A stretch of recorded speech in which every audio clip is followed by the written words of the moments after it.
고린도전서 9장 24절로 10장 13절의 말씀으로 우리에게 주시는 하나님의 말씀에 함께 은혜 받기 원합니다. 바울 사도는 고린도전서 8장에서 우상에게 바친 제물의 그 음식을 먹는 문제에 대하여서 말씀하여 주고 있습니다.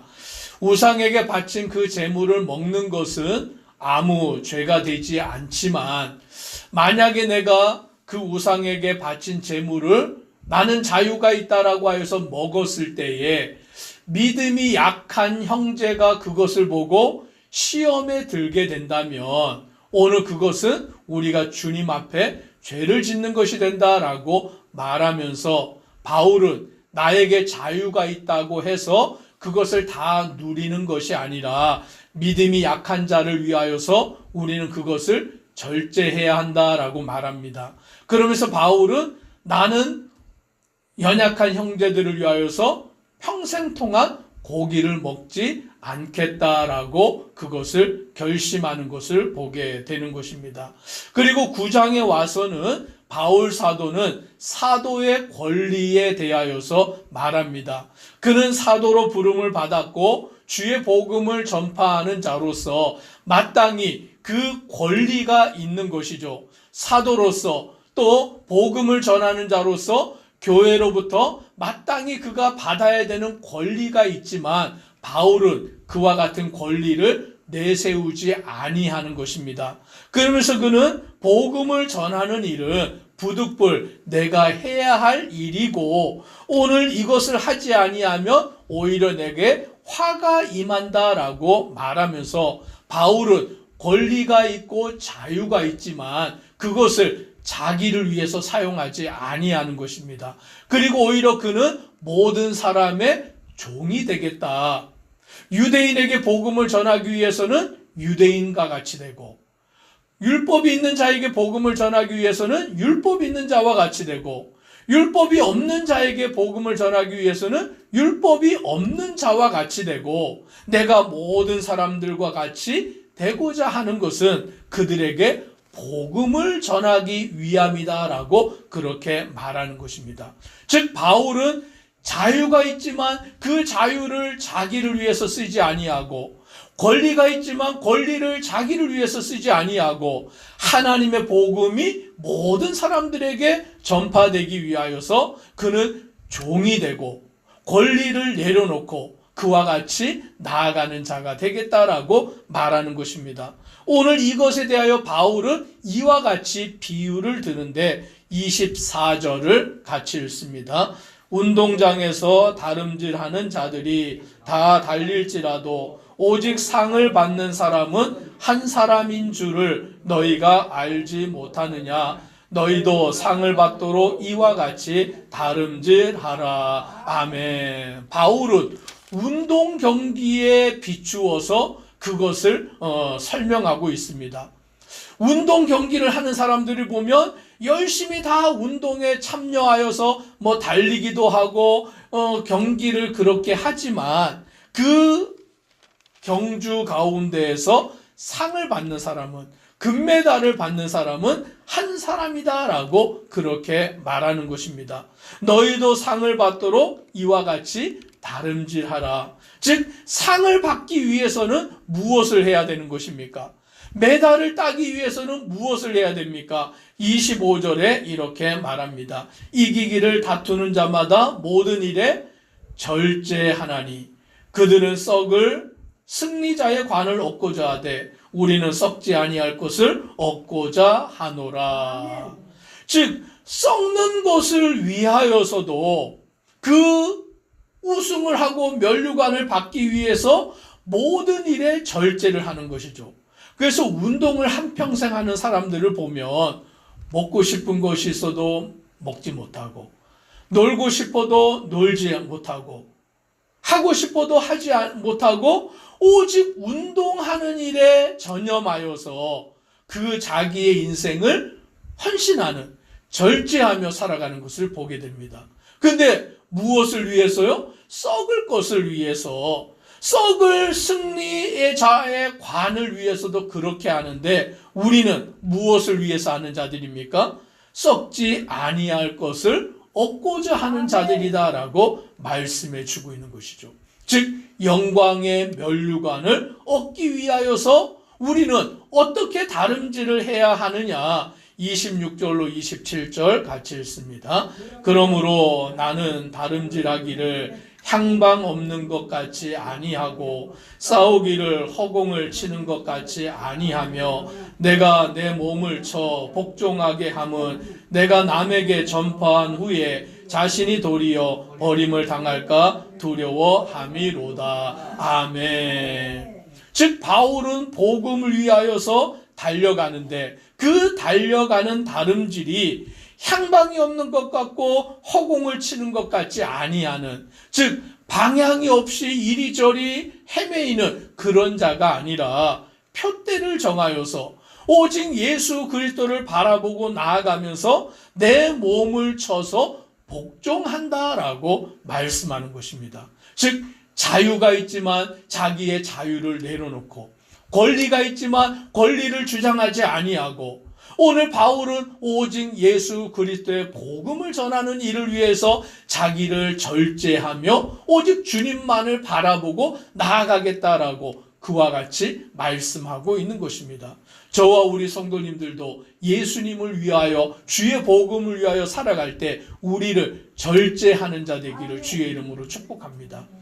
하고 싶다고 다 하고 원한다고 다 이루고 막 그것처럼 쫓아가는 인생이 아니라 내 자신을 절제하는 삶, 내 자신을 내려놓는 삶, 하나님의 말씀과 뜻 가운데 순종하는 삶, 그것이 바로 주님이 우리에게 원하는 삶이다라고 말씀합니다. 그런데 이스라엘 백성들은 어떠했냐면 그 하나님의 은혜를 저버리고 자기들이 원하는 대로 살아간 거예요. 그게 바로 우상 숭배를 하며 살아간 내용인 것입니다. 오늘 10장 1절부터 말씀해 보면 이스라엘 백성들의 출애굽 사건이 나옵니다. 이스라엘 백성들이 출애굽할 때 하나님께서 그들을 어떻게 인도하셨냐면 홍해, 그 바다가 앞에 놓여 있을 때에 바다를 가르시고 이스라엘 백성들을 바다를 건너게 하신 거예요. 그런데 바울은 그 홍해 바다를 건넌 사건을 무엇에 비유하냐면 이스라엘 백성들이 세례를 받은 것이다 라고 말하는 것입니다. 우리가 세례를 받을 때 우리 장로교는 물을 찍어서 이렇게 머리에 바르지 않습니까? 근데 뭐 아직도 침례교나 이런 곳을 보면 어떻게 해요? 물에 다 이렇게 담그면서 세례를 받는 것이죠. 그 물에 담그고 물을 머리에 이렇게 얹는 그 행위가 뭐냐면 우리의 죄를 씻었다라는 그 정결의 행위인 것입니다. 즉 이스라엘 백성들이 바다를 건너는 그 행위를 통하여서 그들은 세례를 받은 것이다 라고 바울은 그와 같이 말씀하고 있는 것입니다. 그리고 또한 그들은 반석이신 예수 그리스도를 통하여서 신령한 음식, 신령한 음료를 먹고 마신 거예요. 즉 이것은 성찬에 동참하는 그와 같은 것을 말하여 주고 있는 것이죠. 즉 이스라엘 백성들은 이와 같이 세례를 받고 주님의 그 음식과 음료를 먹는 자의 은혜를 받는 자가 되었는데 5절의 말씀에 보니까 이렇게 말합니다. 같이 읽습니다. 그러나 그들의 다수를 하나님이 기뻐하지 아니하셨으므로 그들이 광야에서 멸망을 받았느니라. 지금 이스라엘 백성들은 애굽에서 출애굽을 받고 구원을 받았잖아요. 홍해를 건너면서 세례를 받은 자들이잖아요. 그런데 그들의 다수를 하나님이 기뻐하지 아니하시고 그들이 광야에서 멸망을 받게 되었다라고 말씀하는 것입니다. 왜 그러냐라는 것이죠. 무엇 때문에 그러냐라는 것이죠. 오늘 7절에 이렇게 말씀합니다. 같이 또 읽습니다. 그들 가운데 어떤 사람들과 같이 너희는 우상 숭배하는 자가 되지 말라. 기록된 바 백성이 앉아서 먹고 마시며 뛰논다 함과 같으니라. 아멘. 즉 이스라엘 백성들이 하나님으로 인하여서 구원함을 받았는데 홍해를 건너면서 세례를 받았는데 그 광야 가운데서 그들이 무엇을 행했습니까? 우상 숭배를 행한 거예요. 하나님으로 인하여 구원을 받았음에도 불구하고 그들이 하나님을 의지하지 않고 하나님을 사랑하지 않고 우상을 숭배한 자가 되어버린 거예요. 모세가 십계명을 받으러 시내산에 올라가서 40일을 주야로 금식하고 십계명을 받는 그때에 그 밑에서 기다리고 있던 이스라엘 백성들은 아론을 통하여서 그들의 금고리, 귀걸이 이런 것들을 다 모아가지고 금송아지를 만들어다가 이것이 너희를 인도한 신이다라고 말하고 금송아지 앞에서 뛰어놀며 먹고 마시며 행한 거예요. 우상을 숭배한 것이죠. 하나님을 의지하지 않고 다른 것을 의지하고 다른 것을 더 사랑한 것이죠. 오늘 그러므로 어떻게 되었느냐? 8절부터 보면 그들 중에 어떤 사람들이 음행하다가 하루에 23,000명이 죽임을 당한 거예요. 그러니 바울은 뭐라고 그들에게 말합니까? 우리는 그들과 같이 음행하지 말자라고 말하는 것이죠. 또 9절에 그들 가운데 어떤 사람들이 주를 시험하다가 뱀에게 멸망을 당한 거예요. 그러니 바울이 고린도 교회 성도를 향해 뭐라고 말합니까? 우리는 그들과 같이 시험하지 말자. 10절에 그들 가운데 어떤 사람들이 원망하다가 멸망시키는 자들에게 멸망하였나니 이제 우리는 어떻게 됩니까? 그들과 같이 원망하지 말라. 그래서 11절에 이렇게 말씀합니다. 같이 읽습니다. 그들에게 일어난 이런 일은 본보기가 되고 또한 말세를 만난 우리를 깨우치기 위하여 기록되었느니라. 아멘. 이 말씀이 우리에게 무엇이 됩니까? 본보기가 되는 거예요. 본보기. 본이 되는 거죠. 아, 그들이 애굽에서 구원을 받았지만 그리하여서 홍해를 건너며 세례까지 받았지만 광야에서 우상을 숭배할 때, 광야에서 음행을 할 때, 광야에서 주님을 시험할 때, 광야에서 원망을 할 때 오늘 그들이 멸망을 당하였구나라는 것을 우리는 이 말씀을 통하여 깨달아야 되는 것입니다.